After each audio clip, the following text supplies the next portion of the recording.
Welcome to the lesson on one of the coolest, biggest, most mind-bogglingest ideas science has ever come up with. It's called the Big Bang Theory. Okay?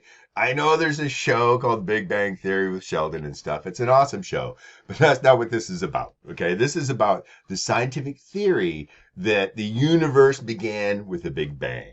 Okay? And now, this is being eighth grade. It's kind of limited how much detail I can get into and what level of understanding I could get you guys to. You're just in eighth grade, right? But I want to make this a good introduction. Remember in science, when you do the conclusion on the labs, you have to do that CER thing, claim, evidence, reasoning. What I want to get into on the Big Bang is the evidence and the reasoning, okay? I want you to try your best to understand the concept because it's mind-blowingly, amazingly. What? Okay, so here's the deal. According to modern scientific theory, and it's backed up with evidence, and this is what I'm going to be teaching about mostly, is the evidence. Why do they think this? Okay, that the universe they've discovered is expanding. And how they discovered that, that's what I'm going to get into. Now, if you ran that expansion backwards in time, that means that everything at some point in time would have been in the same spot. Which means that all the stars would have been together, all the galaxies together, everything would have been in the same spot. Not just like the same, something the size of the solar system, not just something the size of the planet Earth or the size of, I don't know, a tennis ball, but it's smaller than a grain of sand. The entire universe was smaller than a grain of sand. In fact, it was smaller than an atom. It would all have been at a single point, right? And now how this happened and what triggered it is a study, something they're studying and trying to figure out and what's going on with it. We can't, I'm not going to go into the, details of, how it happened. I just want to get into the evidence that it happened. Okay. And so somewhere between, usually 12.6 billion years is what they say, but somewhere between 12 and 15 billion years ago, the universe blew up with a giant explosion, and it began the expansion, where inertia is just carrying it further and further away. Now they've discovered that the expansion is kind of weird, and it's something with dark energy. I don't want to get into that, but there is. I do want to acknowledge that. So this is an amazing idea. This is an amazing idea that everything in the whole universe was crammed into a single point, and all right. So this. Try your best to follow along with what I'm talking about. I want to get into the evidence and the scientific, kind of the story behind how they made the discovery and that kind of stuff. I think that understanding that science has a history to it of discoveries built on prior knowledge is a very important concept in just learning about science in general. And this one here ties about 4 or 5 different, totally different concepts together to understand it. Okay, so we're going to get into the evidence for the Big Bang Theory. So would you please title your paper Big Bang Theory? All right. Oh, this says down here the Andromeda Galaxy. Well, that is a picture of another galaxy, and we're going to be getting into galaxies and stuff in just a minute. I would love to spend more time on cosmology and the galaxies and things like that.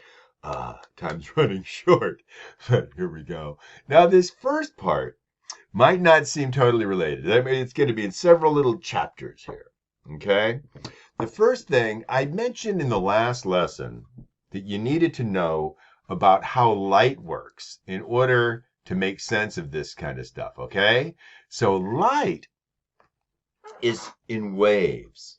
And it's by studying the light that comes to us from the distant stars and galaxies and stuff that we know anything about what's going on out there. Because that's all we get. The only thing you can get from another galaxy is light, right? Yes, there's some meteors and stuff that hit the Earth here and there, but they're really from the small local area in our solar system. To know about the universe as a whole, you have to understand light. That's why I wanted you to know that light is in the form of waves, right? The electromagnetic spectrum, let's review that. What are the colors of the spectrum? Starting with red. Roy G. Biv. Roy G. Biv. Red, orange, yellow, green, blue, indigo, violet, right? Roy G. Biv. And the difference in the colors is the wavelength. Red has a longer wavelength, and then violet has the shortest wavelength of visible light. And again, there's lights that we can't see, electromagnetic radiation, that infrared, ultraviolet, X-rays, gamma rays, stuff like that. But knowing that it's waves is going to be key on this. Now, you probably heard, it's like the sun is mostly made of hydrogen, blah, blah, blah. How do they know that? Well, the way you know that is by analyzing the light that comes from the sun, okay? And so this next part, I'm going to show you fairly fast. I'm not going to make you take notes on this next part. If it's in yellow, you don't have to write it down. Just try to follow it. I don't want to bog it down too much with this. But here's the thing. What you have then in light, this is something that we could do in the classroom if we have the equipment, but I don't know how to show it to you really on an online thing. When certain gases fluoresce, it's called like a fluorescent tube, like neon and stuff like that, hydrogen or whatever, when it gets heated up, it will give off light in a particular wavelength. Now, what this is showing here, if you just have a light bulb and you break the colors up, you get the whole spectrum, red, orange, yellow, green, blue, indigo, violet, and there's sort of the fluid, smooth transition between them. If you heat up hydrogen gas, it comes with distinctive, this wavelength, that wavelength, this wavelength, that wavelength, without the ones in between, okay? And so here is what's called different gases will emit and absorb specific wavelengths. It's called the spectral signature. And so hydrogen will give off this red band. That's a little piece there that right at that wavelength, but doesn't give off anything in these wavelengths. Then this wavelength of blue and this wavelength of purple. And then sodium has its own spectral signature that, well, if you are detecting light and it has these lines, sodium is part of the gases that's burning, right? So that's how they know hydrogen is one of the main components of the sun, and then helium and then neon and stuff. So if we, again, in the classroom, if we were doing labs, we'd have a lab on this. But oh well. But basically the point is, it's these emission lines, that's how we know what stars are made out of. Whichever ones are included are in there. Now it's emission and absorption. The light wavelengths, that when it gets energized, the helium atom goes up and down, gets energized, gives off a certain wave. Well, that same wave will also energize it, so it will absorb that light.